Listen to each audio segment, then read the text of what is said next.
Salut Gwyn, lesbienne, queer, autre et alliée, fidèle et nouvelle venue dans The Hell Road et bienvenue dans ce 13e épisode de la saison 1.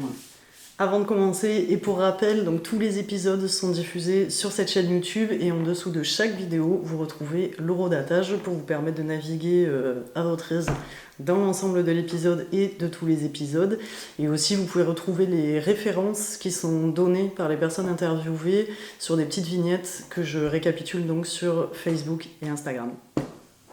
9 août 2021, je suis à Lyon où j'ai tourné les interviews avec Sandra et Letting, dont vous pouvez découvrir les épisodes en ligne. 1000 km depuis le départ, 64 jours et nuits d'aventure et de tournage, 9 départements traversés et surtout 12 personnes interviewées à ce stade.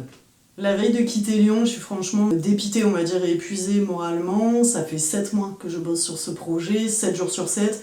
3 mois que je fais du réseau comme je peux en même temps, que je réalise l'ensemble du projet sur la route et je sors de 2 tournages en 3 jours. Le mois d'août en général est assez compliqué pour faire du réseau, j'en avais déjà parlé dans une précédente vidéo, mais parce qu'en fait tout le monde est au point mort à ce moment-là ou au service minimal, et en 2021 c'était d'autant plus inadapté que c'était le premier été plus relâché, on va dire, en termes de gestion individuelle et collective autour du Covid.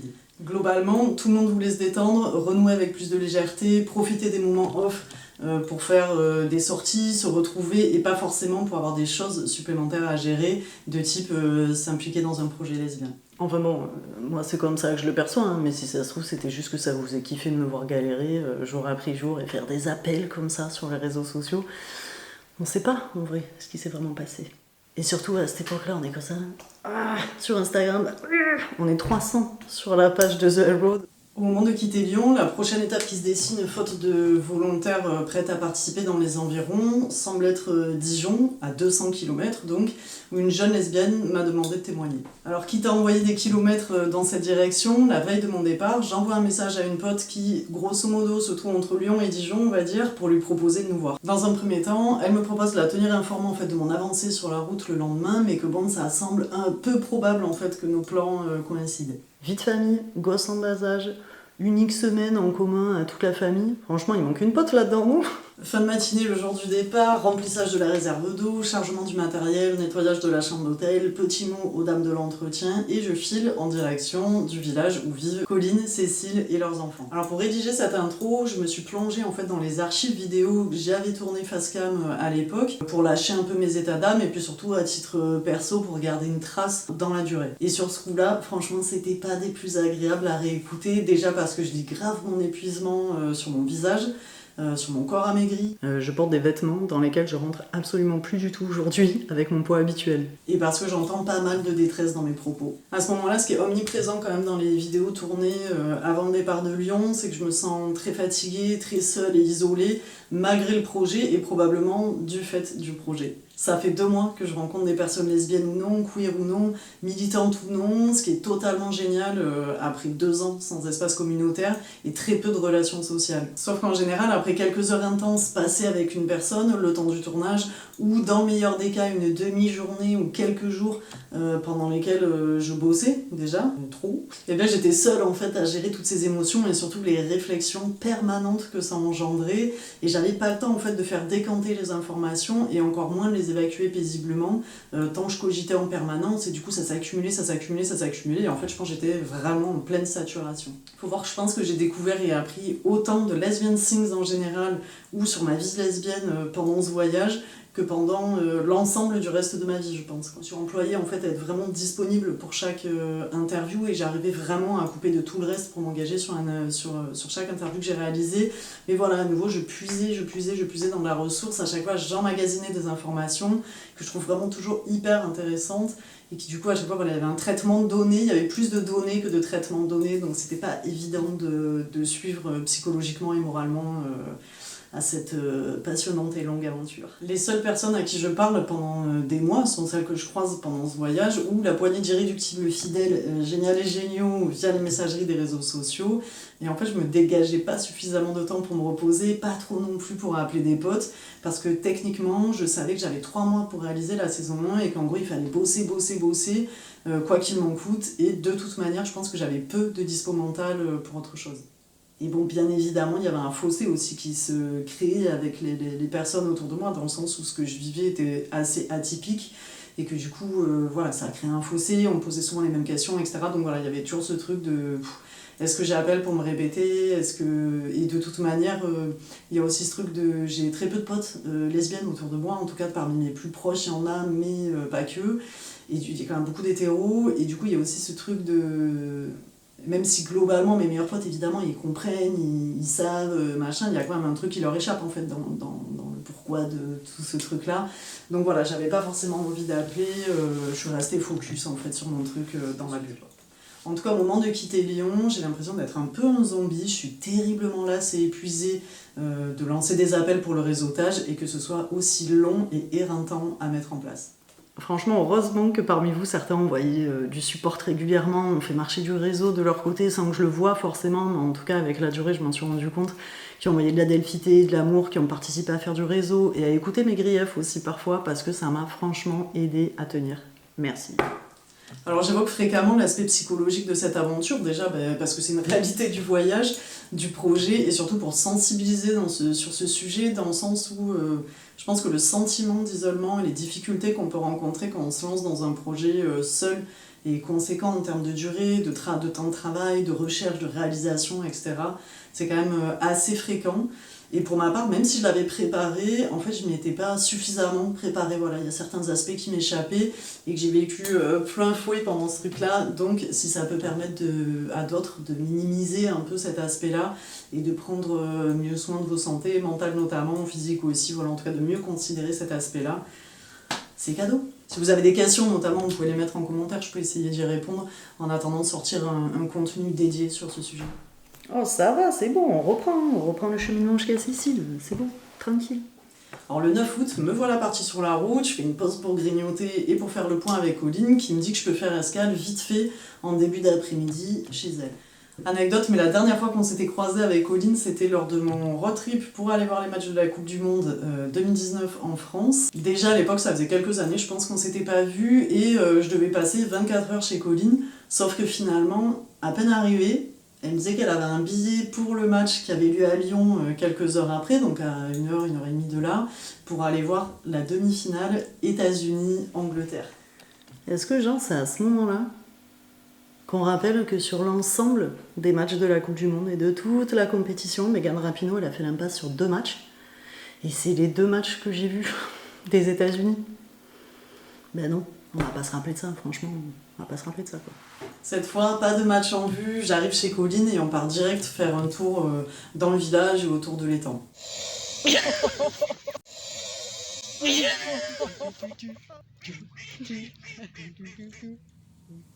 Au retour, je rencontre Cécile, la compagne de Colline, pour la première fois. Au final, et en prenant soin d'en discuter évidemment avec les personnes concernées, je passe la soirée en famille avec elle.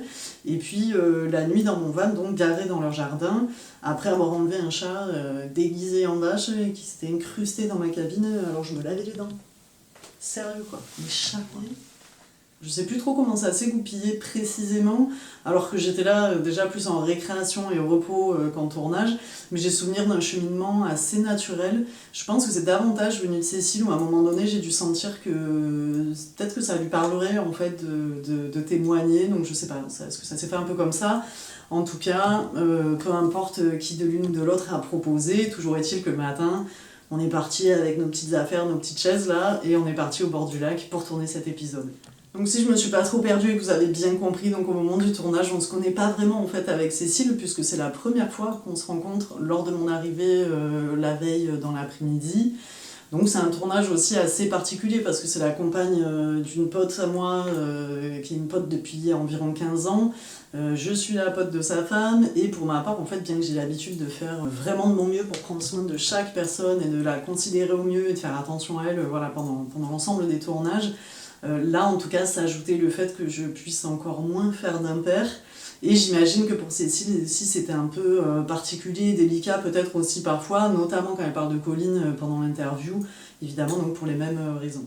Pour finir, en ce qui concerne mes états d'âme pendant ce tournage, ce qui a été très fort pour moi, c'est de pouvoir vivre une vie de famille pendant 24 heures et ça fait un bien fou. de faire autre chose que mon projet, d'être avec des amis, de gaulerie, de discuter avec ma pote, de se remémorer nos années à Montpellier, parce que franchement c'était pas rien, de jouer avec des enfants, de tendre le jardin en faisant n'importe quoi avec Colline, de discuter avec Amy, qui est pleine de questions et de détermination du haut de ses 5 ans, de leur offrir des pochoirs, goûter, manger ensemble, alors que je passe quand même la plupart de mes journées et de mes repas seule, ça m'a fait énormément de bien. Et quand même, méga shout-out pour le goûter aux churros. Je veux dire, qui me connaît sait que là, avec un goûter aux churros à domicile, franchement, t'as mis le high level de ouf. Quoi qu'il en soit, ça a été un épisode très agréable à tourner et c'était très chouette aussi pour moi de rencontrer enfin Cécile et d'avoir la chance en fait de pouvoir questionner une partie de son parcours de petite fille, de lesbienne aussi, d'ado, d'adulte, etc. jusqu'à aujourd'hui. Allez, il est temps de vous laisser découvrir le témoignage de Cécile et avant ça, comme d'habitude, un très grand et sincère merci Cécile d'avoir confié ton témoignage pour The Railroad. Merci également pour l'accueil de dernière minute à Colline, Cécile et leurs enfants. J'ai pleinement conscience qu'une venue de dernière minute est bouleversante dans ce type de configuration, donc vraiment, merci beaucoup. Bon, mais sur cette note positive, je vous souhaite un agréable visionnage et de prendre bien soin du témoignage de Cécile. A bientôt pour de nouvelles aventures et d'ici là, du love, du courage, le meilleur sur vos nez et surtout prenez bien soin de vous et de nos communautés. Ciao! En vrai, le plus perturbant dans cette vidéo, c'est que j'ai enlevé tout un passage où je raconte comment on s'est rencontré avec Colline, par quel intermédiaire, parce que je trouve que c'est intéressant, parce que ça s'est fait entre autres par le basketball, quand on est arrivé à Montpellier avec ma copine de l'époque, qui était basketteuse et coach de basket. Et en fait, ça a été vraiment un moyen pour nous de découvrir un territoire et de rencontrer des gens assez rapidement par le basket, et notamment des lesbiennes. Et Colline fait partie de ce réseau par lequel on a rencontré une première pote qui faisait du basket, qui nous a présenté Colline, et ainsi de suite. Et à cette époque-là, ça a été vraiment hyper important pour nous créer une communauté de passer par le basketball. Voilà, c'est la version courte de ce que je voulais raconter en 10 minutes.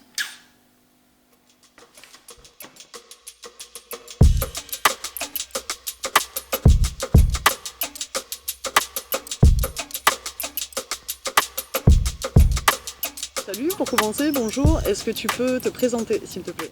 Salut, alors moi c'est Cécile, j'ai 35 ans, j'habite dans l'Ain, proche de Bourgogne.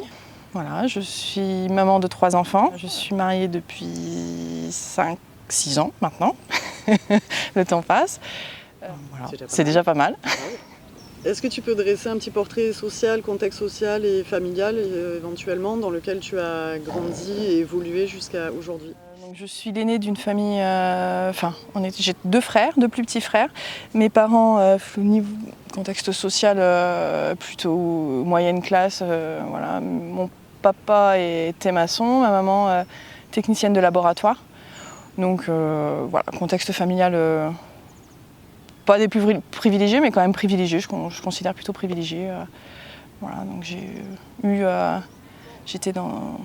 mes parents ont pu nous offrir une scolarité dans des écoles privées, donc plutôt dans des contextes privilégiés quand même. Enfin, au niveau, j'estime que j'ai été quand même pas mal protégée de ce point de vue-là. Est-ce que déjà tu peux dire comment tu as vécu justement ta scolarité et en même temps dresser un petit portrait de l'enfant que tu étais, de l'ado que tu étais? Je crois que de manière générale, de l'enfance à l'adolescence, j'ai plutôt quelqu'un de très réservé, je sais pas. Je le trouve, je suis tellement peu maintenant. Réservée, timide, clairement. Donc après, peu de relations, que ce soit amicales ou avec des camarades d'école. J'ai peu d'amis d'ailleurs, même encore. Donc après, plutôt la personne qui passait inaperçue, que ce soit tant par les profs. Voilà, je crois que je m'évertuais aussi à me faire le plus discrète possible, je pense aussi, quelque part. Je sais pas. Donc après, voilà, plutôt une adolescence pas trop marquée. Je pense que je l'ai fait plutôt vers la vingtaine, je sais pas, ou une forme d'explosion, quelque chose comme ça. Mais voilà, j'ai une scolarité assez lisse, après bercée un peu par des moqueries, des choses comme ça, tant par mon physique que peut-être par le fait que j'étais peu présente, donc peut-être plus facile d'être le sujet de moqueries. Mais j'ai pas l'impression d'être traumatisée par ça, mais je sais que ça a fait partie dès le CE1. Je crois que c'est mes plus jeunes souvenirs de moqueries, des choses comme ça, d'être à part, quoi. Voilà, puis après, je dirais du CE1 jusqu'à la 3e, je crois, où j'ai eu pas mal de changements d'école, enfin pas mal, comme tout le monde, je sais pas, mais voilà, où j'ai eu mes premiers amis en 3e, quoi. Donc, et après, j'étais moins seule. Donc après, le reste plus anecdotique. Je veux dire, les moqueries, des trucs comme ça, quand on arrivait au lycée, ça s'est un peu tassé. Voilà. Puis après, la fac, j'ai pas vraiment connu. Ça, c'est mon regret, la fac. Au niveau des moqueries que tu évoques, est-ce que ça te dérange de préciser du coup l'objet des moqueries? Alors les moqueries, c'était surtout par rapport à mon poids. Voilà, j'avais des remarques. Je crois en CE1, celle qui m'est restée, c'était genre tu devrais essayer Slim Fast, enfin, les trucs, c'était à la mode à l'époque. Pour ceux qui ont 30 ans. Mais sinon, non, c'était surtout lié à mon poids, je pense à mon physique, quoi, de manière générale. Je sais pas, je devais avoir un look de petite fille, ça, je sais pas. C'est pourquoi moi et pas quelqu'un d'autre, je pense que c'était ça. Il y avait un truc dans mon physique qui fait que ça me différenciait. Après, ouais, ça tournait autour de ça, je pense. Tu as évoqué ta classe sociale notamment, et dans les écoles privées, il peut y avoir aussi pas mal de bourgeoisie. Est-ce que tu penses que ça aussi, ça a pu jouer? Est-ce que par exemple tu te sentais en décalage en termes de classe sociale ou pas forcément? Alors clairement, oui, ça a beaucoup joué. Je me sentais pas du même monde. Donc clairement, c'est vrai que on se trouve... J'ai toujours eu, je pense, cette notion de ne pas vouloir déranger, de ne pas vouloir m'imposer. Alors est-ce que ça vient de là ou est-ce que j'étais déjà comme ça et du coup ça ne m'a pas aidée, je sais pas. C'est le serpent qui se mord la queue. Mais en tout cas, je me suis toujours pas sentie inférieure, mais pas du même monde. Donc du coup, c'est vrai qu'on n'avait pas les mêmes vies, pas les mêmes loisirs par la force des choses. Donc ça laisse peut-être moins de points communs. Puis après, peut-être c'est des gens comme tout le monde, mais je sais pas. Je pense que je mettais peut-être une barrière. Je ne sais pas si tu as précisé la ville dans laquelle tu as fait ta scolarité. Du coup, moi j'habitais dans le Nord-Isère à l'époque, donc à 3/4 d'heure de Lyon. Donc et comme ma maman travaillait aux Hospices civiques de Lyon, on allait à l'école à Lyon, donc Lyon 2 en plus, quartier hautement bourgeois et catholique, enfin historiquement en tout cas. Voilà, donc c'est vrai qu'il y avait un grand écart entre mon domicile rural entre guillemets, parce qu'il n'y avait pas plus de vaches que ça, mais en tout cas c'était plus rural que Lyon, quoi. Est-ce que justement tu as eu des loisirs ou des activités en dehors de ta scolarité pendant que tu étais enfant, ado? Alors j'en ai eu un peu sur le tard, je dirais, parce que je pense que c'était pas trop le truc de mes parents. Peut-être parce qu'eux, ils les ont pas eu ça. J'ai fait un peu de basket, genre 1 ou 2 années. J'ai fait un peu de judo, 1 année ou 2, pareil, je sais plus. Un peu de guitare, 1 année. Mais tout sur le tard. Je crois que j'étais en fin de collège, lycée surtout, pour toutes ces activités. Peut-être ça m'aurait fait du bien avec du recul, justement parce que ça m'aurait permis peut-être de faire plus de rencontres, enfin de liens avec différentes personnes. Donc j'ai un manque par rapport à ça, peut-être. Je pense que j'aurais pu en faire plus. Mais après, c'était pas dans les idées de mes parents. Est-ce que tu te rappelles à quel moment tu as commencé à ressentir les premiers émois lesbiens, on va dire? Alors, oui, assez bien. Parce que je sais pas, peut-être il y a une part du cerveau qui revient des fois dessus, je sais pas, inconsciemment. Du plus loin que je m'en souvienne, j'ai toujours été attirée par des filles, des femmes. Je crois mes premiers, c'était genre la 6e, je crois. C'était des figures féminines qui m'attiraient. Je sais même pas si c'était physiquement, mais je sais pas, c'était un tout, quoi. Un peu comme on idolâtre un adulte. Donc au début, ça allait. Et les premiers émois du cœur, 3e, quelque chose comme ça. Et c'était pour une fille. Et donc après, au début, si tu veux, quand tu as juste de l'intérêt, quelqu'un qui t'attire, tu te dis, c'est un peu d'idolâtrie. Je sais pas, d'idolâtrer une figure. Puis après, tu te dis non, mais quand même. Enfin, après, déjà en 3 ans, tu te dis que c'est bizarre, c'est que des filles, quoi. Et puis après, quand tu ressens un peu plus, enfin tu vois, c'était une camarade d'école, hein, tu te dis bon quand même, il y a peut-être quelque chose quoi. Est-ce que tu avais déjà entendu, que ce soit dans le contexte familial ou de loisirs ou d'autres sphères dans lesquelles tu étais, est-ce que tu avais déjà entendu parler de l'homosexualité ou du mot lesbienne? Si oui, est-ce que c'était connoté? Dans quel contexte tu l'entends? Est-ce que tu te l'appropries ou pas? Alors, bonne question. Je sais pas comment le mot m'est venu, en fait, à vrai dire. J'ai pas l'impression qu'on m'en ait parlé, ni en avoir. Je sais pas. C'était pas quelque chose dont mes parents parlaient, ni en bien ni en mal. Je sais pas. Ça m'est venu. Le mot est venu, en tout cas, à un moment donné. Je sais même pas vers quel moment. Je dirais entre la 6e et. Donc j'avais quand même conscience de ce que c'était, d'aimer une femme ou d'être attirée par une femme, mais je sais pas comment les mots sont venus. J'en ai aucune idée. Ils sont pas tombés, hein, j'imagine, mais je sais pas. J'avoue que j'ai pas l'impression que ce soit par le contexte familial, cela dit, je sais pas, honnêtement. Mais les mots sont. J'ai pas non plus la sensation de m'être demandé mais qu'est-ce qui se passe ou qu'est-ce que c'est ou je sais pas. J'avais l'impression que je savais quoi. Donc j'ai bien dû entendre les mots quelque part. Soit l'homosexualité ou lesbienne, est-ce que tu avais l'impression que c'était connoté? Est-ce que tu sentais que c'était un truc qui n'était pas forcément cool? Ou est-ce que tu avais déjà entendu des choses négatives dessus, que ce soit des insultes, des phrases toutes faites qui sont soit lesbophobes, homophobes, transphobes, etc. Ou est-ce que c'était un terme plutôt paisible pour toi ou neutre? Alors,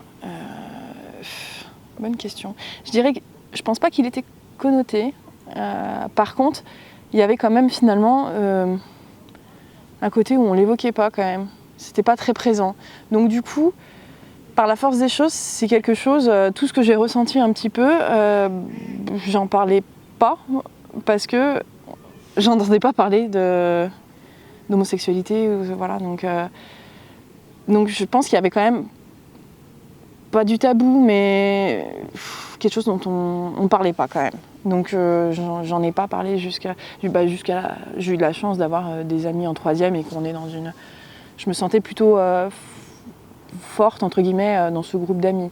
Donc j'ai pu en parler assez vite de ces premiers émois. Mais au sein familial, ils en parlaient pas, j'en parlais pas quoi.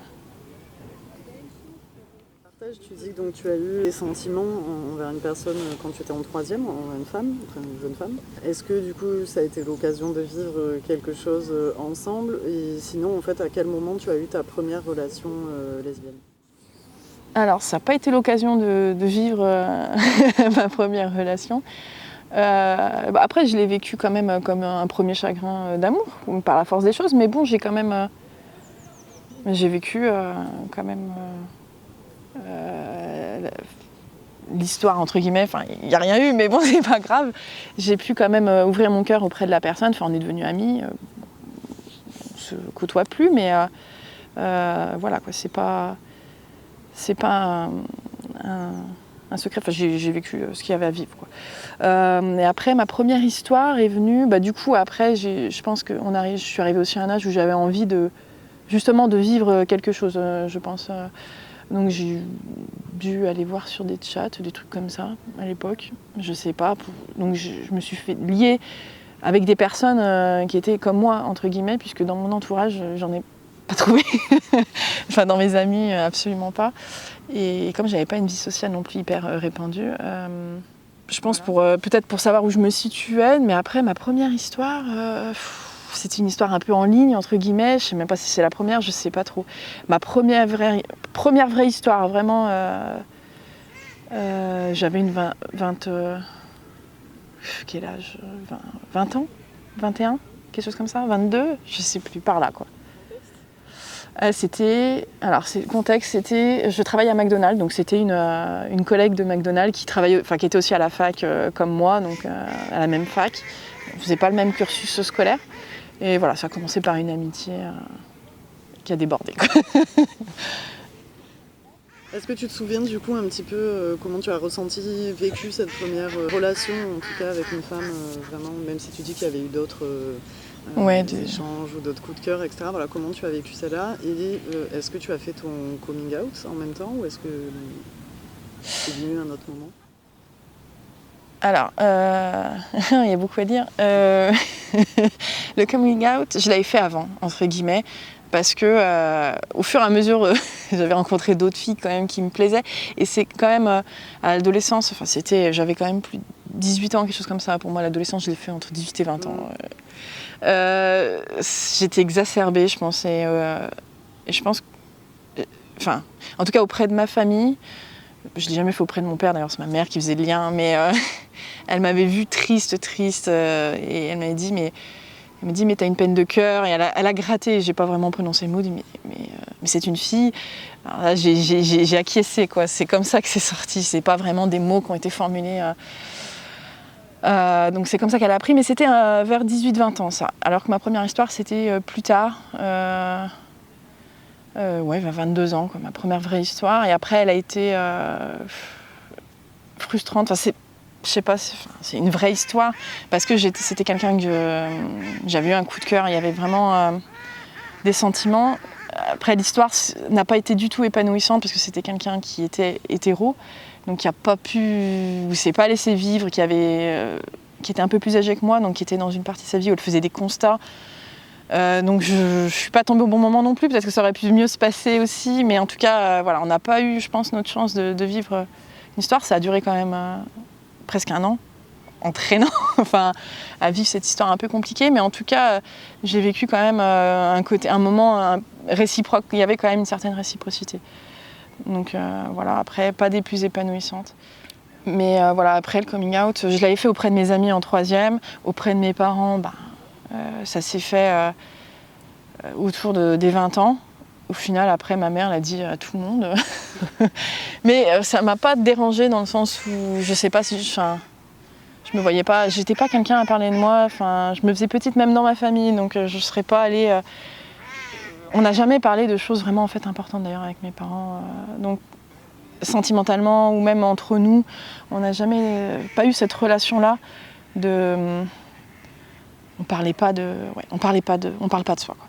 Donc du coup, il a fallu qu'elle vienne gratter. Et je suis pas à l'aise à parler de choses importantes pour moi auprès d'eux. Donc ça m'a pas dérangé qu'elle le dise à tout le monde. Et après les gens, ça a été assez bien accepté. J'ai pas eu de soucis. Elle s'est posé les questions, bien sûr, traditionnelles de se sentir coupable.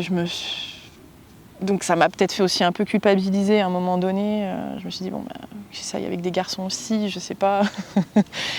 Mais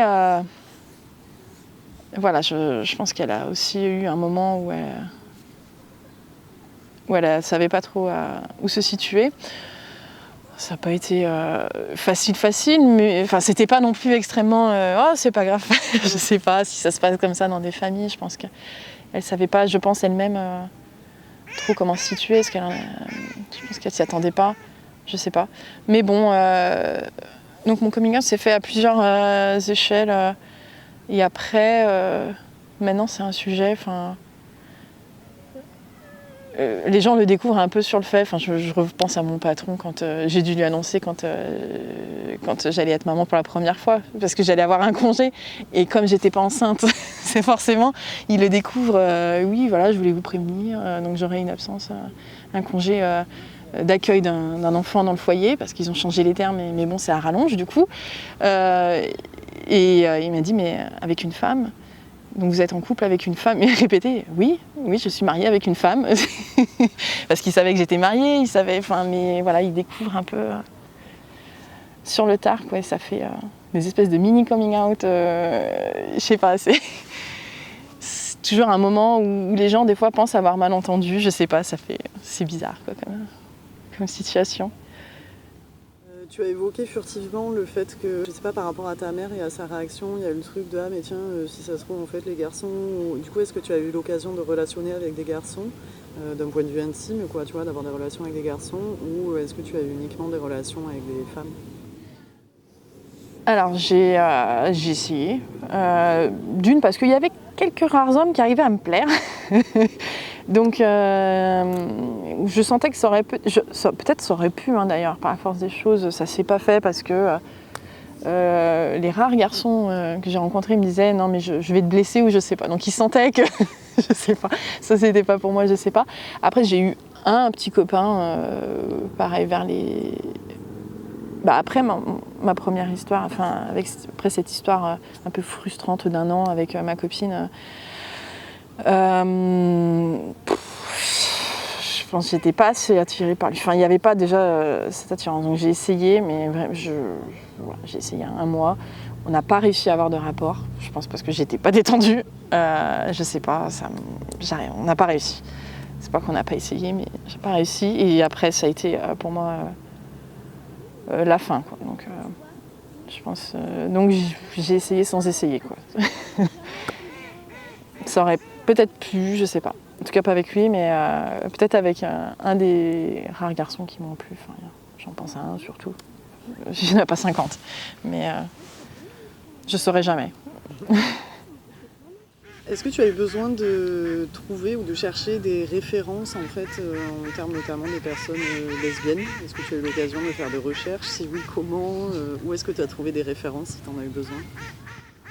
Alors oui, je pense que j'en ai cherché. J'ai cherché je pense pour savoir, enfin pour être sûre. J'ai cherché, justement, je pense que c'est ce que je cherchais aussi un peu sur les chats à l'époque. Après c'était quand même un peu, j'avais l'impression de braver pas l'interdit, mais limite, je sais pas, j'avais pas la conscience tranquille. Après, là où c'est venu, l'exemple quand tu m'as posé ta question, le premier truc qui m'est venu, c'est la série de L-Word. Voilà, c'est parce que, alors après c'était diffusé sur Canal, je pense que moi c'est bien tombé, je devais avoir 18 ans, quelque chose comme ça, je sais plus exactement, mais donc ça m'a permis de voir un peu, alors après c'est quand même, chaque personnage est quand même vachement il y a la sportive, il y a la grande séductrice, il y a un peu de tout, mais ça m'a permis de voir un peu plus, donc je manque certainement de cette culture un peu gay, quoi. Et puis j'ai pas... les amis que j'ai eus, je les ai eus par Colline, mon épouse, quoi. J'ai pas eu peu rencontré de personnes gays, quoi. Donc j'ai pas une grande culture gay. J'ai pas trop baigné dans le monde. Mais j'aurais aimé, quoi. Je pense que ça m'aurait fait du bien. Même à tel point, je vais dire, à la fac. Et c'est dommage, c'est là aussi où je pense que c'est mes années fac qui m'ont manqué. Je manquais de vocabulaire et je me souviens d'un cours où c'était genre informatique pour nous apprendre à faire des mémoires, je sais plus, bref. Et à côté de moi, il y avait cette fille et elle m'a fait découvrir le groupe Case Choice, que je ne connaissais pas. Elle me dit, tu trouves pas qu'elle a une tête de goudou? Et moi je me suis dit, mais qu'est-ce qu'elle veut dire par là? Je connaissais pas, j'avais pas le vocabulaire. Et après, j'aurais aimé, tu vois, être plus amie avec cette fille qui m'aurait peut-être ouvert la porte. Après, le problème, la fac, j'ai pas vécu... la fac détendue, quoi. J'ai pris un job en même temps, donc dès que j'avais fini la fac, j'allais au boulot. Après, je me suis fait des amis par McDo, mais finalement, j'ai pas eu non plus ce cercle gay-friendly à me faire découvrir les sorties. C'était tout dans le monde un peu hétéro, quoi, entre guillemets. Donc voilà, j'ai pas pu... mais voilà, j'avais cette curiosité, mais elle est restée un peu inassouvie, quoi. Tu étais toujours du côté de Lyon, en fait, c'est ça, à cette période-là. Et du coup, je me dis, il me semble que quand même, il y avait des possibilités en termes de lieux, de Pride, des choses comme ça. Et est-ce que tu arrives à dire, du coup, pourquoi, si tu avais besoin de références ou d'autres personnes, en tout cas comme toi, entre guillemets, d'une communauté, quoi, est-ce que tu arrives à dire pourquoi tu n'as pas passé ce cap-là? Alors, le cap, je ne l'ai pas passé pour plusieurs raisons. Je pense d'une, j'étais à quand même 3/4 d'heure, 1 heure de Lyon. Alors certes, j'ai été véhiculée assez jeune, j'avais 18 ans. Et de deux, je pense, cette notion de m'imposer, enfin, j'ai jamais été du genre... je sais pas, manque de sociabilité, j'en sais rien, mais j'y serais pas allée de moi-même, quoi. Je pense que j'aurais eu besoin de quelqu'un qui m'accompagne, ou je sais pas. Mais d'y aller comme ça, par moi-même, toute seule, je l'aurais pas fait, quoi. Puis j'aurais même pas su, j'avais pas les noms. Peut-être un côté un peu naïf, hein, je sais pas. Mais clairement ça m'a manqué, mais c'est vrai que j'aurais pu, c'est sûr. C'était pas si loin, j'aurais pu créer des occasions. Mais je sais pas, c'était c'est pas ma... Ouais, je pense que c'est pas Enfin, c'est pas facile pour moi. Non pas... Je sais pas, j'avais pas les personnes... Personnellement, du coup, j'utilise le terme de communauté. Est-ce que c'est un terme qui te parle ou comment tu le définis? Et est-ce que tu as l'impression de faire partie d'une ou plusieurs communautés, que ce soit la communauté LGBT ou toute autre communauté, ça peut être sportive, culturelle, etc. Eh ben, pour le coup, je sais pas. Je pense que j'en fais partie. Par la force des choses, j'allais dire. Non, pas vraiment. C'est une fierté d'en faire partie, quoi. Mais je suis pas familière avec cette communauté. J'ai pas assez baigné dedans, ça, et c'est quelque chose qui viendra peut-être avec le temps, je sais pas. J'en ai toujours un peu l'envie, beaucoup moins maintenant que j'ai ma vie de famille, je veux dire. Mais c'est vrai que quelque part, c'est un peu comme si... Enfin, on est dans notre bulle, quoi. On n'est pas... Donc je sais pas, la communauté quand même, oui je vois ce que ça définit assez bien, mais j'ai quand même l'impression d'en faire partie sans en faire partie, enfin je sais pas, je suis entre deux quoi. Je pourrais en faire partie. Tu as évoqué Colline, du coup, qui est ta femme. Est-ce que tu as envie de raconter, je sais pas, votre rencontre ou tu as parlé famille aussi, voilà, est-ce que tu peux dresser un petit portrait de votre famille? Alors, on s'est rencontrés avec mon épouse il y a 9 ans et demi. On était voisines. On est arrivés toutes les deux en Bourgogne un peu par hasard professionnellement. Donc pour le coup, c'est quand même la super rencontre, je trouve, dans la vie de tous les jours, un peu de manière improbable. Voilà, après, bon, elle était en couple, moi pas. Moi pas, depuis ma fameuse histoire compliquée. J'avais pas eu vraiment de vraie histoire. Il y a une vraie histoire, c'est quand même avec Colline, enfin avec mon épouse. Voilà, donc après, ça s'est fait assez rapidement puisqu'on a quand même, on avait 26, j'avais 26 ans, elle bientôt la trentaine. On était professionnellement installés, donc après les choses vont assez naturellement. Puis on avait la même vision. Enfin, quand on s'est rencontrés, enfin, on a eu des délires assez vite, instinctivement, enfin, les mêmes délires. Et puis après, petit à petit, est apparue cette vision un peu de la vie, enfin, de voir la vie, de vouloir remplir notre vie de la même chose, de la même façon. Donc après, c'était naturel, quoi. Je sais pas. Ma mère me dit que je l'ai eu au téléphone et je lui ai dit, je sais que c'est elle. Enfin, je me souviens pas d'avoir dit cette phrase, mais après, je sais que... Enfin, ça m'étonne pas, parce que même si c'était pas une histoire qui allait de soi, vu qu'elle n'était pas forcément disponible, ça a été long, enfin, c'était, je veux dire, quelqu'un qui est fidèle. Donc elle avait son chemin aussi à faire, elle, ses constats à faire par rapport à son couple. Donc ça a été une histoire longue, mais je suis quelqu'un je me suis jamais sentie détendue émotionnellement, parce que j'ai un mot anglais qui me vient, crave, quoi. J'en ressentais l'envie, enfin un peu... et puis qu'après 4 ans, voilà, j'avais toujours besoin de découvrir. Mais j'étais détendue, je sais pas, je me suis dit ça doit se faire, ça se fera quoi. Maintenant ou dans quelques années, je sais pas, mais voilà, ça viendra ou pas. Mais voilà, je sais pas, il y avait une espèce de confiance.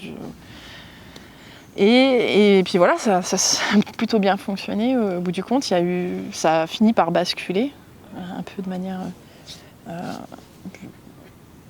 pas imprévu, mais je sais pas, ça a fini par basculer. Des éléments ont fait que ça a basculé.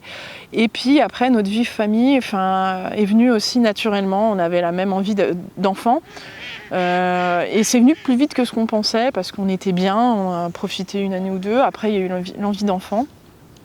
Après, le chemin n'est pas forcément simple. Déjà, comment on voyait la chose, elle et moi. On ne voulait pas forcément du milieu médical, mais en même temps, c'est le côté le plus sûr pour l'une et pour l'autre, on va dire. Donc après, voilà, tout qui porte les grossesses, tout ça, c'est venu assez facilement. Donc voilà, comme on a eu nos 3 enfants, du coup, donc l'aîné a 5 ans et demi, et après les jumeaux qui ont 2 ans, un peu plus de 2 ans. Est-ce que tu peux raconter un petit peu le parcours justement, parce que tu disais au début on voulait pas du milieu médical, donc du coup je comprends que si finalement. Est-ce que tu peux raconter un peu tout ce processus-là où vous avez décidé de faire ça, comment, ce que vous avez mis en place, ce que ça représente pour vous? Alors au début, moi j'ai jamais été contre le milieu médical. Je m'y étais fait par la force des choses. C'est vrai, on se dit on va concevoir un enfant, mais on sera pas que nous quoi. On sera dans une pièce, il y aura un médecin, voilà. Donc après, c'est vrai que Colline avait une vision,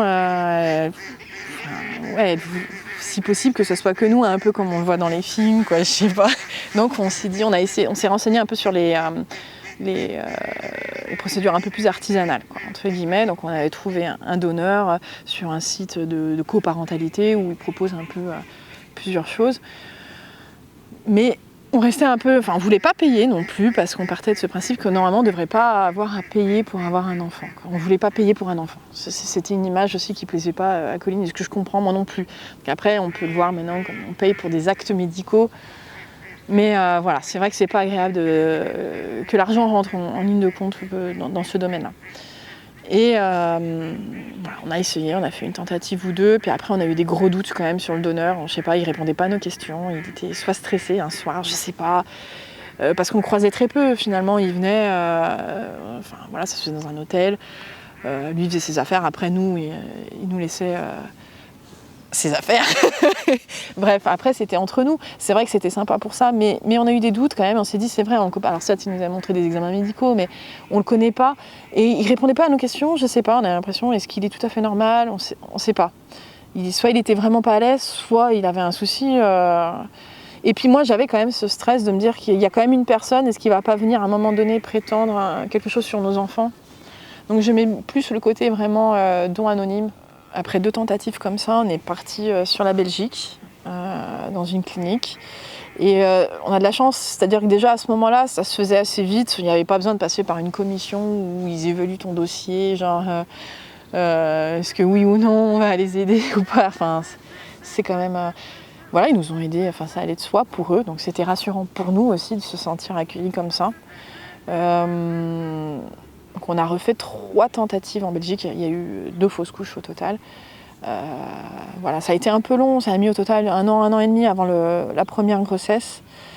Donc on trouve le temps long sur le coup, puis après, après il y a eu l'année des changements, quoi. L'année du mariage, il fallait qu'il y ait un mariage pour qu'elle tombe enceinte, quoi. Tout est venu en même temps, changement de vie professionnelle, vie familiale, c'était une grosse année 2015. En 2013, il y a eu tous les débats du coup autour du mariage pour tous, justement. Est-ce que tu te souviens comment tu as vécu cette période? Eh ben, je l'ai vécu un peu de loin quand même. On sait pas, on était prises toutes les deux dans nos vies, dans notre vie. Et c'est vrai qu'on s'est absolument pas investi, hein, clairement. On s'est pas plus renseigné que ça. On savait que c'était en cours. On l'attendait quand même, parce qu'on a guetté, on a fêté quand la loi est passée. Je veux dire, on est allé chez une amie. Je me souviens qu'on a chanté sur du Madonna, je sais plus, Celebrate. Après, peut-être parce qu'on n'était pas non plus à fond pour le mariage. Ça s'est fait par la force des choses pour les enfants, pour pouvoir adopter. Et puis en même temps, je dis ça, et en même temps, on s'est laissé convaincre assez vite, quoi. Je veux dire, après, il y a plus... c'est l'avantage, c'est qu'on a un peu la même vision. Enfin, on voit les choses de la même façon, donc c'est vrai que le mariage, pour nous... au tout début, dans notre rencontre, quand on en a parlé de mariage, je sais pas, c'était pas quelque chose d'important. Puis finalement, si, parce que c'est quand même un bel engagement, c'est quelque chose... on y met quelque chose d'important, et l'une et l'autre. C'est pas que pour les enfants, au bout du compte, quoi. Mais voilà, c'était pas... peut-être qu'en 2013, c'était pas non plus le truc qu'on attendait, quoi. C'est venu plus après... puis parce qu'on était au début peut-être de notre histoire, ça faisait qu'1 an, je pense que c'était pas essentiel. Et comme on n'est pas des personnes les plus investies pour la communauté, entre guillemets, on n'était pas dans le processus de loi. Je suis beaucoup plus avec la PMA, peut-être parce que on attend ça, parce que ça a mis beaucoup plus de temps aussi. Je pense que la loi pour le mariage est venue plus vite, ça m'aurait... plus embêté que ça mette du temps. Plus ça met de temps et on se dit mais quand même à un moment donné ça dérange qui, quoi. un moment donné. Du coup, la PMA qui a mis vraiment très longtemps, on n'est encore pas tout à fait au bout d'ailleurs, mais ça va pas tarder dans quelques mois. Je l'ai suivi beaucoup plus et ouais, ça m'a beaucoup plus travaillé que la loi pour le mariage, quoi. Du coup, c'est Colline qui a porté les enfants, qui a vécu les grossesses. Est-ce que tu peux raconter le processus d'adoption, comment ça se passe, combien de temps ça a pris et voilà, comment tu as vécu cette expérience, entre guillemets, cette réalité, on va dire. Alors, déjà, il y a beaucoup de gens, la grande majorité sont toujours étonnés quand on leur dit qu'il faut qu'on adopte les enfants. Ils se rendent pas compte, ah bon, mais c'était pas avec le mariage, c'est pas... Pour eux, ça va de soi, en fait. Donc ils sont quand même encore relativement choqués de savoir que... Et tout le monde, je parle d'hétéros, parce qu'on a assez peu de personnes homosexuelles dans notre entourage. Enfin, si, les amis, mais... Et les gens sont étonnés, quoi. Ils sont éberlués, mais ah bon, mais c'est bizarre. Oui, c'est bizarre de devoir adopter ses enfants. Ce qui est bizarre, la mat, à la maternité, quand il faut savoir qu'ils changent d'identité. À la naissance, ils avaient que le nom de mon épouse. Donc après, on fait une collection de livrets de famille. On a le nôtre où on sera bientôt tous, parce que là, il est en cours, il se promène. Donc, le livret de famille, il fait le tour des mairies pour rajouter tous les enfants. Maintenant que les adoptions sont validées, que les actes de naissance ont été modifiés, parce qu'on a décidé de changer leur nom de famille, on a accolé les 2 noms de famille. Donc eux s'appelleront, ça sera leur nom de famille, qu'ils auront pour toujours, quoi. Leur nom patronymique, si je ne m'abuse, et pas leur nom d'usage. Alors que nous, c'est notre nom d'usage. On reste chacune avec notre nom d'état civil. Donc voilà, il y a quand même cette idée où ils changent d'identité, entre guillemets, on ne peut pas le faire tout de suite, et puis passer par une procédure d'adoption où... pour le coup, nous, on est tombés sur des notaires qui nous ont pas trop posé de questions. Ils nous ont pris le dossier. Bon, après, la première, on a mis 1 an et demi, 2 ans déjà à se lancer dans le dossier. Parce qu'on voulait laisser aussi peut-être le temps aux juges, aux tribunaux de se faire l'idée qu'ils allaient devoir... on sait pas trop quelles sont leurs convictions, quoi. Et on voulait pas prendre d'avocat. Pareil, moi, je me suis toujours dit, mais quand même, ça va de soi. Je veux dire, on est une famille. Je voyais pas la nécessité de me défendre et de prouver. Mais bon, il faut savoir quand même que sur un dossier, on met quand même quelques photos de famille. Comme si... voilà. Mais après, on n'a pas été convoqués. Je veux dire, heureusement, il n'y a pas cette... mais on sait que ça fait partie des possibilités d'être entendu quand même devant un conseil, quoi, de juge des affaires familiales, quoi. Donc ça a été plus une formalité, finalement, par le bout des choses, parce qu'on l'a fait en 2017-2018, je crois, la procédure d'adoption. Pour la première, ça a été long. Ça a mis 1 an et demi parce qu'il y a de l'administratif. Dès qu'il y a de l'administratif, déjà, on rajoute du temps. Et puis après, ça fait des allers-retours entre le tribunal, période d'appel. Après, le tribunal va notifier la mairie de naissance parce qu'il change l'acte d'état civil. Voilà, c'est long. Ouais, 1 bonne année et demie pour la première. Et les jumeaux, ça a été très rapide parce que bon, on avait déjà le dossier complet, donc on savait là où il y avait eu des petites failles au début. On les a corrigés tout de suite. Ça a été rapide, mais après, on est tombé sur une période de Covid. Donc, les tribunaux ont tourné aussi un peu ralenti, mais ça a mis du coup aussi 1 an, alors que le jugement avait été fait au bout de 3 mois. Mais le temps qu'ils fassent tout le nécessaire administratif, ça a été long. Là, ça va, c'est fait maintenant. Et puis, ça va bientôt changer avec cette loi PMA et on va faire une reconnaissance avant la naissance. Et ça, je trouve que c'est important. C'est vrai de... non pas parce qu'on se sent déjà investi,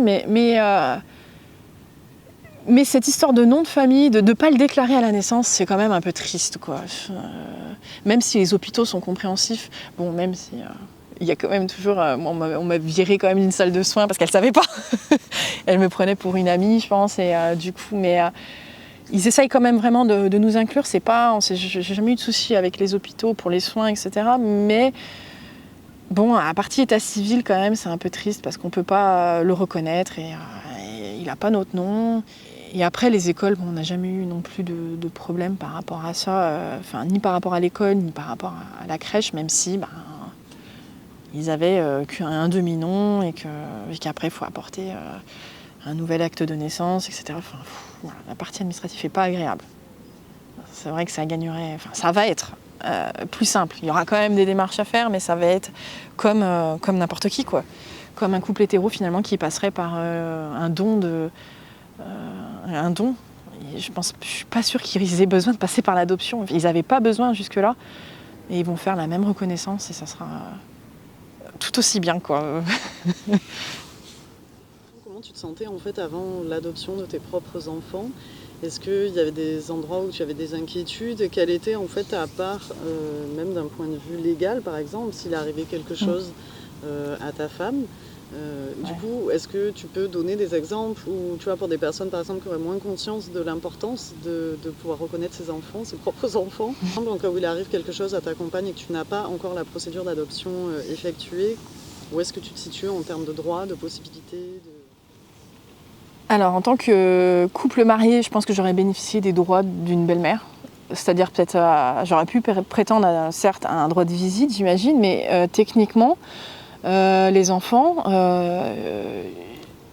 je pense que j'aurais eu moins de droits que mes beaux-parents, quoi, concrètement, quelque chose comme ça, j'imagine.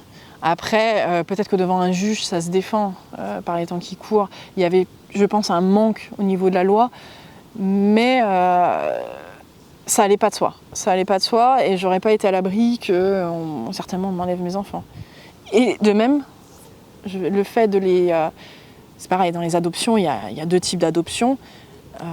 Je voulais absolument la plénière, quoi, d'être au même titre que ma femme, quoi, d'avoir les mêmes droits, parce qu'une adoption simple, ça n'écrase... Enfin, je serais quand même en dessous, quoi. Et là, l'adoption plénière, c'est rentrer pleinement les enfants, même dans mon arbre généalogique, quoi.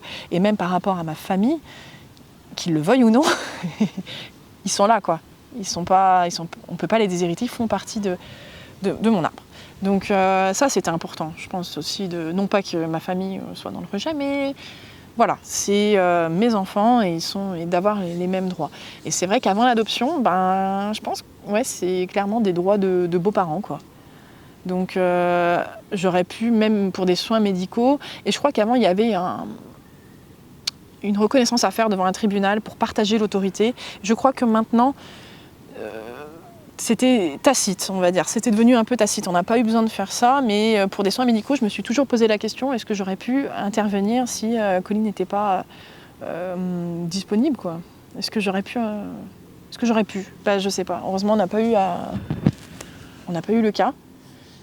J'aurais pas voulu être devant cette situation. C'est vrai qu'on a évité de penser trop à ça, mais c'est vrai que ça peut amener à des situations, je pense, vraiment dramatiques. Et puis, bon, j'ai toute confiance en Colline, mais je veux dire, on n'est pas à l'abri non plus. Surtout quand il y a des enfants. Je voulais être protégée aussi de ça, même si j'ai jamais eu vraiment d'inquiétude. Je sais que même si notre histoire aurait été amenée à se finir, je sais qu'elle aurait fait les choses comme il faut, mais bon, on ne sait jamais, avec des enfants au milieu... Voilà, il fallait quand même être protégé et protéger notre relation aussi avec les enfants, quoi. Je vais mettre un peu les pieds dans le plat par rapport à ça, mais en tout cas, c'est aussi pour appuyer le fait que c'est important, que les textes de loi déjà soient bien gainés et bien enrichis. Et d'ailleurs, big up au travail des militants et des militantes qui travaillent aussi fort là-dessus depuis des années. Mais voilà, comme quoi c'est important aussi qu'elle passe en France, aussi par rapport à notamment des frais au-delà de l'épuisement, des recherches à faire, du fait qu'on doit changer de pays pour pouvoir y accéder. Que du coup déjà ça exclut pas mal de personnes. Ouais. Mais vous, dans votre cas par exemple, est-ce que tu arrives à donner une petite idée déjà de ça représente quoi techniquement en termes d'aller-retour, en termes de frais, toutes ces choses-là, est-ce que tu peux les évoquer dans le cadre de ton parcours et votre parcours? Alors nous on a fait de la PMA en Belgique parce qu'on avait des amis qui étaient allés à Liège, je précise. Donc on est allé là-bas parce qu'on connaissait. C'est toujours plus facile quand on connaît. L'avantage, c'est qu'ils font ça depuis des années. Les coûts, c'est pas énorme. Les délais, ça va vite. Donc, pour ça, c'est cool. Au niveau du prix, alors je me souviens plus des prix, parce que bien sûr, ça évolue toutes les années. Mais il y a 2 ans, je crois que j'avais calculé autour de 600 €. Non, c'était 600 € l'acte en lui-même. Et du coup, 800 € aller-retour compris, si on se prenait une petite hôtel là-bas pour dormir. Parce que le jour de l'insémination, ils vous préviennent la veille. Dans l'après-midi, il faut être là-bas le lendemain matin. Donc nous, on a la chance, on aurait pu être limitrophe avec la Belgique ou limitrophe avec l'Espagne, mais bon, pour le coup, on est à 600 km de l'un ou de l'autre. Donc c'était un peu l'expédition. Alors tant qu'on était célibataire, ça le faisait pas mal. Il fallait juste s'arranger avec le boulot, avec une maladie rapide, sans avoir besoin d'aller voir un médecin. Enfin, il fallait quand même un prétexte. Après, quand on a eu la petite, on a essayé de la faire garder, mais c'était pas toujours facile. Donc des fois, on était obligé d'embarquer la petite qui avait 2 ou 3 ans, avec nous dans nos expéditions en Belgique. Après, c'est des souvenirs, mais c'est vrai qu'on a dû en faire pas mal d'allers-retours et beaucoup d'énergie, de fatigue, d'argent. Alors après, l'argent, quand on sait, quand on arrive à avoir ce qu'on veut, on oublie. Mais c'est vite, c'est dommage de devoir se dire que ça soit un frein à des projets d'enfants, quoi. Des projets familiaux, c'est horrible qu'il y ait des freins comme ça, quoi. Surtout que moi, c'était vraiment mon projet de vie. Et, donc, je l'aurais vraiment. On a eu de la chance de pouvoir le faire. Et c'est vrai que j'ai quand même des regrets de ne pas pouvoir le faire en France. Enfin, j'espère pouvoir essayer. On espère toujours notre petit enfant miracle, le 4e en France. Mais c'est dommage que ça ait mis autant de temps parce que je me dis, on a une horloge quand même biologique, c'est pas seulement des contraintes financières. Enfin, et c'est horrible de se dire, de passer à côté d'une chose aussi importante pour des lois, pour l'administratif. Voilà. Que l'administratif prenne le pas sur de l'humain, c'est dur à accepter, quoi. Est-ce que tu te penses militante dans un domaine ou un autre, tu vois, pas forcément uniquement sur des causes LGBTQIA+. Alors, je me sens pas militante, mais c'est quelque chose qui m'attire de plus en plus. Je me dis, il y a des choses à faire encore et je bénéficie, moi, de tous ces combats quand même qu'il y a eu. J'ai la chance, entre guillemets, d'être... Enfin, oui, j'estime que c'est une chance d'être homosexuelle maintenant, parce que j'ai une vie qui s'approche... Enfin, j'ai ce que je veux, quoi. Parce que j'ai pas l'impression d'avoir des manques. Ma sexualité n'a pas été un frein pour ma vie. Et je pense que c'est pas toujours été le cas. Et il y a encore pas mal de choses à faire. Et je me dis... je pense que maintenant, je me sens plus forte, plus sereine, je sais pas. Mais c'est quelque chose qui me fait envie des fois, ne serait-ce que de témoigner pour des jeunes, pour des enfants, quoi. Ou je sais pas. Mais c'est quelque chose qui mûrit ou qui a encore besoin de mûrir dans ma tête. Mais peut-être qu'à terme, j'arriverai à jouer un rôle, je sais pas. Même petit, mais quelque chose, quoi. S'investir un peu plus. Je me demande en fait si tout au long de l'interview, en fait, là en prenant des notes, je me demande si tu as utilisé le terme lesbienne te concernant. Est-ce que c'est un terme que tu utilises ou pas spécialement Parce que voilà, il me semble que je l'ai pas forcément entendu de ta bouche, quoi. C'est drôle, je me suis fait la même remarque quand je l'ai dit. Je me suis dit, tiens, j'ai jamais dit lesbienne. Oui, je sais pas. Je pense qu'il y a quand même toujours ce rapport de... Pas de tabou, je veux dire, j'en suis pas là. Mais ouais, j'ai du mal, je pense, avec certains mots, je sais pas. J'ai pas de problème, je suis lesbienne, c'est pas... Mais c'est des mots aussi que j'emploie peut-être pas forcément... Je sais pas, c'est comme un peu toujours, on est toujours... on vit de manière... Enfin, je vis ma vie, mais... sans trop se faire remarquer quand même. Voilà, on reste quand même... on se fait discrète. Bon, par le travail de Colline aussi, enfin, par la force des choses, on a... Enfin, on est fonctionnaires toutes les deux, je pense qu'il y a toujours quand même cette crainte. Je sais pas, on veut pas être... Puis elle, avec les enfants, dans une école catho, il y a toujours cette notion de... On vit pas quand même notre amour au grand jour, on n'a pas les gestes forcément tendres en public, je sais pas, enfin dans la rue. Toujours un peu ce côté discret, on se fait discrète, quoi. On ne veut pas déranger. Il y a quand même toujours un peu cette bulle au-dessus, quoi. C'est pas, on ne se sent pas non plus libre, complètement libre. Voilà. On a notre zone de liberté chez nous, dans nos familles, mais dans la société, enfin dans la rue, pas vraiment, quoi. Enfin, c'est pas... Et peut-être que c'est quelque chose qu'on se met une barrière, mais voilà. En tout cas, on se préserve comme ça, je sais pas.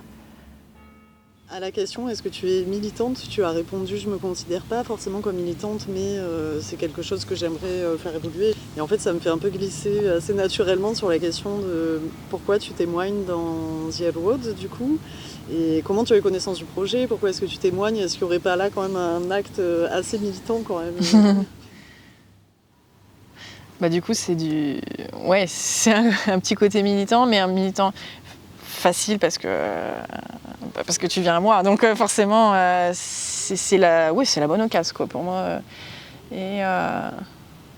Parce que c'est ça, je pense que ce que je me vois faire, c'est plutôt des témoignages. Et après, j'ai une amie qui a fait ça un petit peu pour une assoce. Et qui du coup allait dans des écoles, témoigner auprès d'enfants, et je trouvais ça super intéressant. Bon, après, il y avait la partie téléphone aussi, prendre des appels.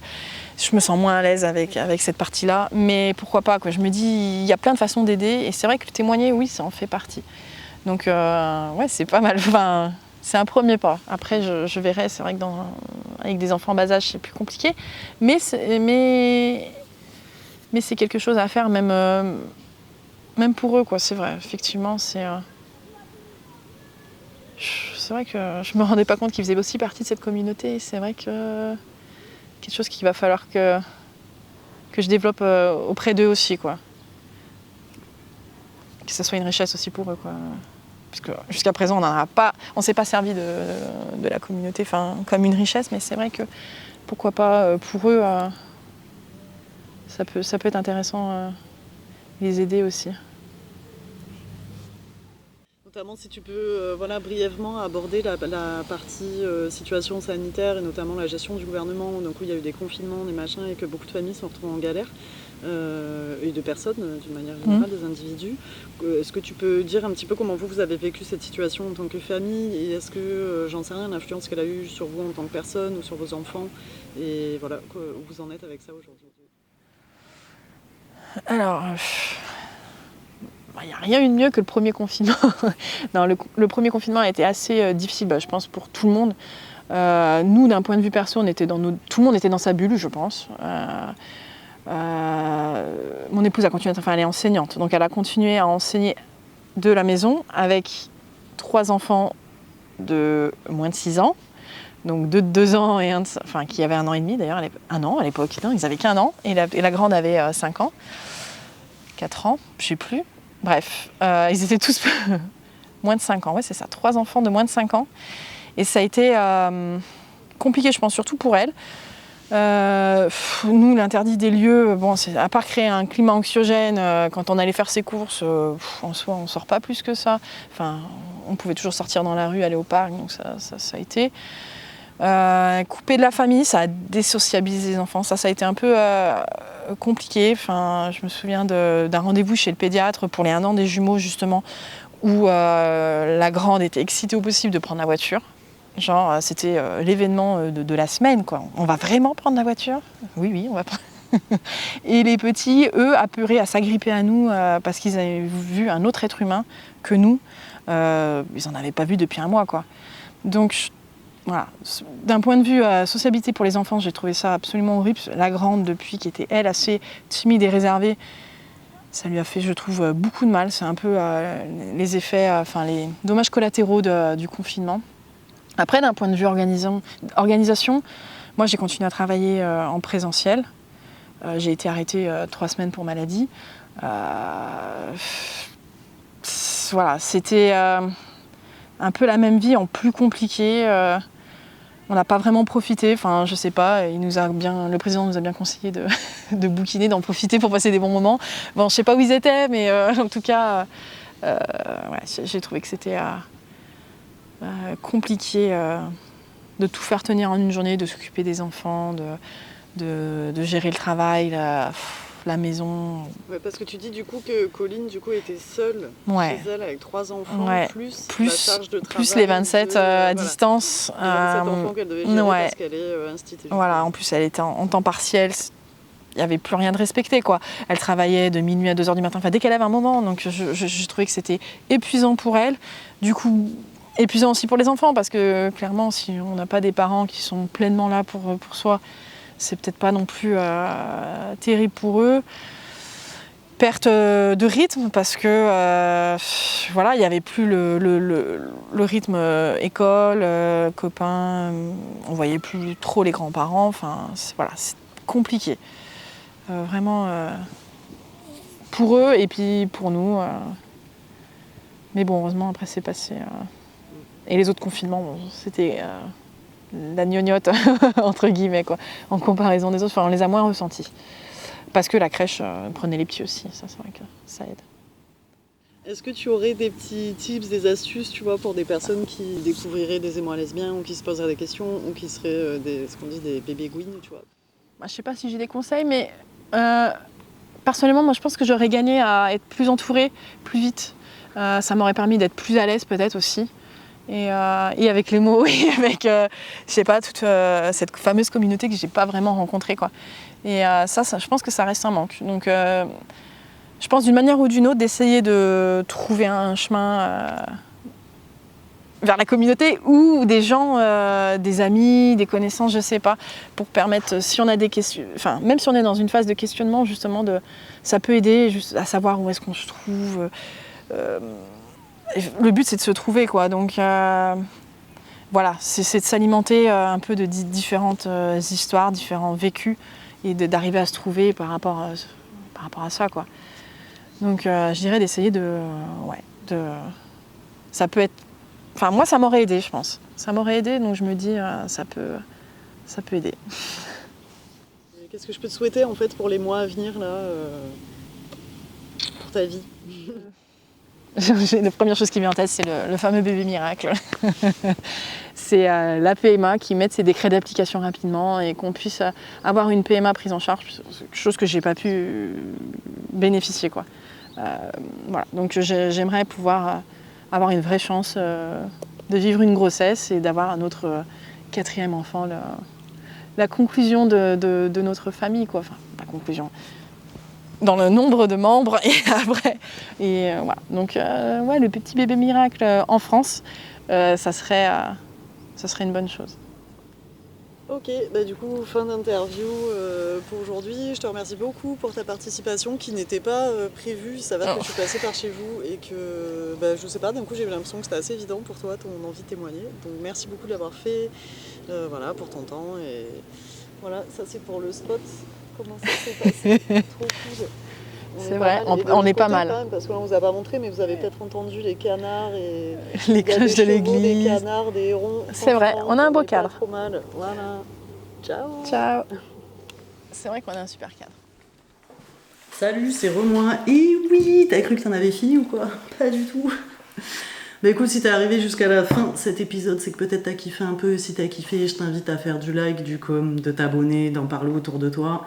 Et surtout, voilà, de booster les algorithmes. Si t'as pas forcément envie de déblatérer dans les commentaires, tu peux aussi juste mettre un emoji. Ça aide en fait les algorithmes. Et plus les algorithmes vont être en feu sur ce type de contenu, plus il sera visible et plus il sera accessible. Donc merci d'y penser, merci aux personnes qui jouent le jeu et qui continuent de réseauter, d'en parler autour de vous. Merci aux personnes qui m'ont fait des retours et je vous dis à très très vite pour le prochain épisode. Ciao!